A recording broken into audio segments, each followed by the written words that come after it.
सभी को जोहार। जाति विज्ञान की अगले क्लास में आज हम लोग पढ़ेंगे जाति विज्ञान के अध्ययन का उद्देश्य। जाति विज्ञान जो अध्ययन करते हैं उसके क्या उद्देश्य होने चाहिए, ठीक है। तो इसमें से यही है कि जाति विज्ञान क्या है, ये हमने पढ़ा था पिछले क्लास में। जाति विज्ञान का स्वरूप भी पढ़ा था, ये कला है या विज्ञान। तो इसमें हमने पढ़ा था कि जाति विज्ञान एक विज्ञान है जिसमें वैज्ञानिक अध्ययन किया जाता है। तो ये जो अध्ययन है इसके उद्देश्य क्या होने चाहिए, ठीक है। तो पृथ्वी पर मनुष्य के प्रजातियों और संस्कृतियों का वितरण का अध्ययन ही जाति विज्ञान का मूल उद्देश्य है। जितने भी प्रजातियां हैं और उनकी संस्कृतियों का किस प्रकार वितरण हुआ उसको पढ़ना ही इसका मेन उद्देश्य है, ठीक है। मानव जाति के सामाजिक एवं सांस्कृतिक स्वरूपों का तुलनात्मक अध्ययन किया जाता है। इसमें जितने भी संस्कृतियां हुई उनकी सामाजिक और संस्कृतियां किस प्रकार विकसित हुई, किस प्रकार आज किस अवस्था में है, उनका अध्ययन किया जाता है, ठीक है। तो इसमें से कुछ पॉइंट हैं, आगे हम लोग देखते हैं कि पहला जो पॉइंट है कि इसके अध्ययन का मुख्य उद्देश्य क्या है। प्रजातियों की खोज।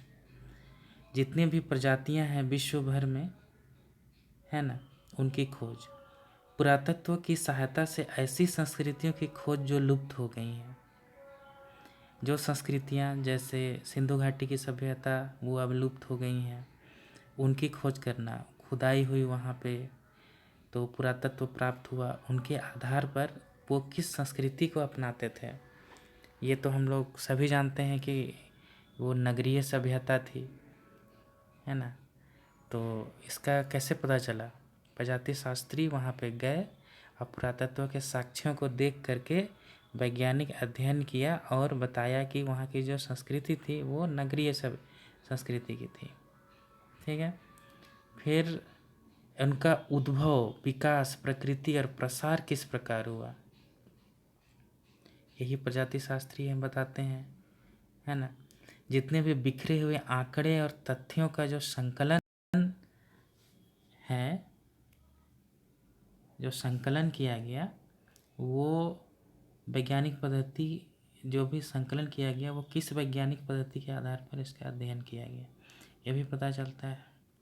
तो इसमें से जैसे और अगला पॉइंट है भौतिक और अभौतिक संस्कृतियों के तथ्यों को अवलोकन पद्धति एवं सांख्यिकी पद्धति से एकत्रित कर उन्हें क्रमबद्ध तथा व्यवस्थित कर उनका विश्लेषण करके सर्वग्रहण निष्कर्ष पर पहुंचना ही जाति विज्ञान का उद्देश्य है, ठीक है।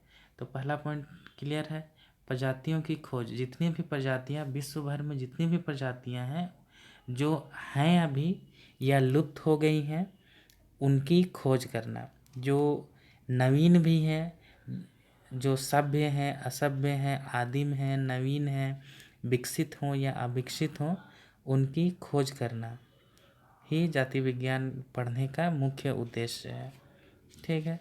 अगला पॉइंट हम लोग देखते हैं। अगला पॉइंट में जैसे दिया हुआ है कि प्रजातियों का वर्गीकरण। मनुष्य का, जितने भी मनुष्य पूरे पृथ्वी भर में हैं या हुए, सबका शारीरिक लक्षण सामान्य है ना। सभी दो पैरों पे चलते थे, सभी खाना खाते थे, है ना। सभी का कुछ कुछ शारीरिक लक्षण समान है, हाँ। लेकिन भौगोलिक दशा के कारण उनमें कुछ कुछ विभिन्नताएं आई जो पीढ़ी दर पीढ़ी एक वंश से दूसरे वंश की ओर आती गई, है ना। तो इन्हीं शारीरिक बनावट का लक्षण प्रजाति शास्त्री अध्ययन करते हैं। तो जाति विज्ञान के अध्ययन का ये उद्देश्य हो गया। तो इसमें से तीन वर्ग हैं जिनको रखा गया है। जैसे ये हो गया काकेशियन, ये जो हैं ये काकेशियन होगा। जैसे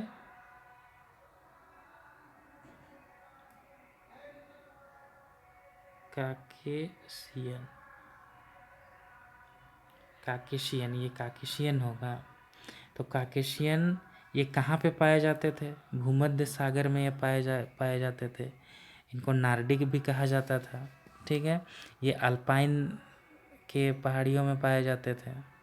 ठीक है, नेक्स्ट हो गया मंगोल। ये मंगोल जो थे ये एशियाई थे। ठीक, इनको ओशियानिक भी कहा गया, इनको आर्मेनाइड भी कहा गया, है ना। फिर ये मंगोल जो हैं, ये मंगोल मंगोलिया के क्षेत्र में, चीन के क्षेत्र में, ये सब में पाए गए। नेक्स्ट हम लोग देखते हैं निग्रो। निग्रो ये तो सुना ही होगा कि ये निग्रो जो हैं ये अफ्रीकन देशों में ये पाए जाते हैं, पाए जाते थे, अभी भी पाए जाते हैं। ठीक है, तो इनका अध्ययन करना ही जाति विज्ञान के अध्ययन का मुख्य उद्देश्य है ना। फिर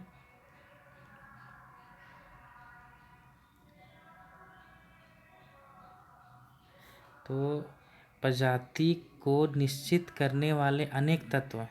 जितने भी शारीरिक बनावट जो हैं उनको निश्चित करने वाले अनेक तत्व हैं, जैसे सिर की बनावट, खोपड़ी का घनत्व, है ना। हमारे आदिवासी समाज में देखें तो आदिवासियों की शारीरिक बनावट किस प्रकार की होती है? घुंघराले बाल होंगे, नाक चपटी होगी, है ना। तो ये सब रक्त समूह, ये सब पढ़ना ही जाति विज्ञान के अध्ययन का मुख्य उद्देश्य है ना। आदिवासी समाज के लोग छोटे कद के भी होते हैं, है ना।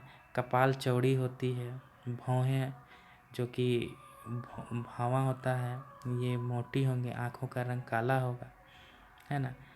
तो ये सब पढ़ना ही जाति विज्ञान के का अध्ययन का मुख्य उद्देश्य है। नेक्स्ट हम लोग देखते हैं, नेक्स्ट क्या है। नेक्स्ट में हम लोग देखते हैं प्रजातियों का सांस्कृतिक प्रसार का अध्ययन। सांस्कृतिक प्रसार कैसे हुआ होगा? ये हम लोग जानते हैं कि जितने भी मानव पहले हुए वो घुमंतु प्रवृत्ति के हुए। वो अपनी आवश्यकताओं की पूर्ति के लिए एक स्थान से दूसरे स्थान पर प्रव्रजन किया करते थे, मतलब यहाँ से वहाँ जाते थे, है ना। मुख्य इनका जो काम था खाद्य संग्रह, खाद्य संग्रह के लिए ही वो एक जगह से दूसरी जगह जाते थे। ये कबीलों में रह के इधर उधर प्रवास करते थे।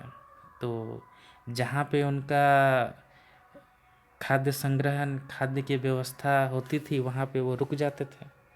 वहाँ वो तो उनका संस्कृति एक जगह से दूसरे जगह प्रसारित होता रहता था। कभी कभी दूसरे कबीले, किसी दूसरे कबीले के द्वारा लड़ाई होता था तो उनको एक जगह से दूसरी जगह खदेड़ दिया जाता था। तो उनकी जो संस्कृति का प्रसार हुआ, है ना, उनके खान पान, रीति रिवाज, परंपरा, भाषा, साहित्य, गीत संगीत आदि इन सब का प्रसार हो गया। तो इनका अध्ययन ही, ये प्रसार कैसे हुआ, क्यों हुआ, है ना, कहाँ कहाँ तक प्रसारित हुआ, इनका अध्ययन ही जाति विज्ञान के अध्ययन का मुख्य उद्देश्य है। ठीक है, तो लेकिन ये जो जितने भी प्रसार हुए, सांस्कृतिक प्रसार उनका मुख्य उद्देश्य नहीं था। उनका मुख्य उद्देश्य था खाद्य संग्रह। एक जगह खाद्य संग्रह किए, फिर किसी दूसरे जगह खाद्य संग्रह किए। तो एक जगह से दूसरी जगह जाने में वो अपनी संस्कृति को भी लेते गए, अपनी सभ्यता संस्कृति को भी लेते गए, जिससे कि उनका प्रसार हुआ। ठीक है, नेक्स्ट हम लोग देखते हैं कि प्रजाति संस्कृतियों का तुलनात्मक अध्ययन। विश्व भर में जितनी भी प्रजातियां हुई, चाहे वो सभ्य समाज में पाई जाती हों, चाहे आदिम समाज में पाई जाती हों, चाहे वो नगरीय समाज में पाई जाती हों या ग्रामीण समाज में पाई जाती हों, उनका तुलनात्मक अध्ययन ही जाति विज्ञान के अध्ययन का मुख्य उद्देश्य है ना। जैसे नगरी संस्कृति जो है, नगरी संस्कृति वो कुछ अलग रही होगी, है ना। नगरी संस्कृति वो कुछ अलग रही होगी। ग्रामीण संस्कृति में खेती बाड़ी ये सब को ध्यान दिया जाता होगा। जनजातीय में शिकार को ध्यान दिया जाता होगा, है ना। फिर जाति संस्कृति में जितने भी विभिन्न विभिन्न जातियाँ हैं, है ना। जैसे कुम्हार हो गया, उनकी संस्कृति है मिट्टी के बर्तन बनाना। लोहार हो गए, लोहा के औजार बनाना। ये संस्कृतियाँ एक जगह से दूसरी जगह कैसे प्रसारित हुई, उनका अध्ययन। फिर विश्व भर में जितने भी संस्कृति जो विकसित हुए, उनको एक दूसरे से तुलना करके अध्ययन करना ही जाति विज्ञान के अध्ययन का मुख्य उद्देश्य है। ठीक है, नेक्स्ट हम लोग देखते हैं सांस्कृतिक विकास एवं परिवर्तन का अध्ययन। ठीक है, अभी पहले ही हम लोगों ने पढ़ा कि संस्कृति का प्रसार हुआ, और प्रसार हुआ तो परिवर्तन भी हुआ होगा।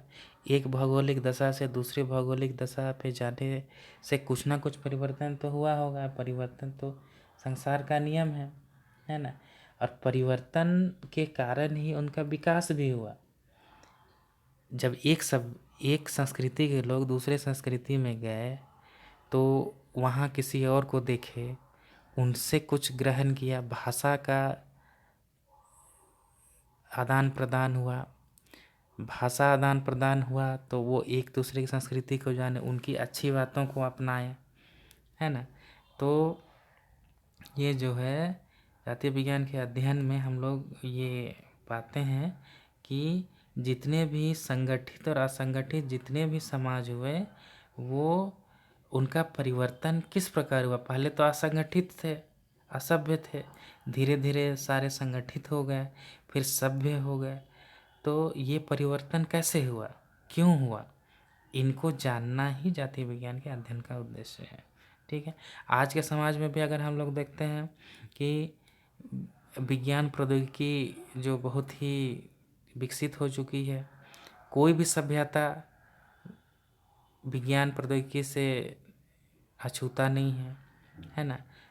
वहाँ पे नगरीकरण हो रहा है, औद्योगिकरण हो रहा है, तो जिसके कारण पूरी संस्कृति जो है एक दूसरे से मिलजुल गई है भूमंडलीकरण के कारण, है ना। भूमंडलीकरण जिसके कारण एक दूसरे की संस्कृति एक दूसरे से मिलजुल गई है।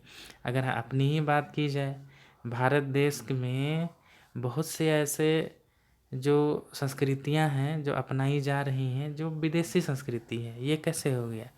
ये तकनीकी विकास के कारण लोग विदेशों की संस्कृतियों के बारे में भी जानने लगे हैं, और विदेशी लोग भी भारतीय संस्कृति के बारे में जानने लगे हैं। तो ये सब जितने भी पॉइंट हमने देखा, ये सारे अध्ययन का मुख्य उद्देश्य है। ठीक है, इसमें से ये पूछा जाता है कि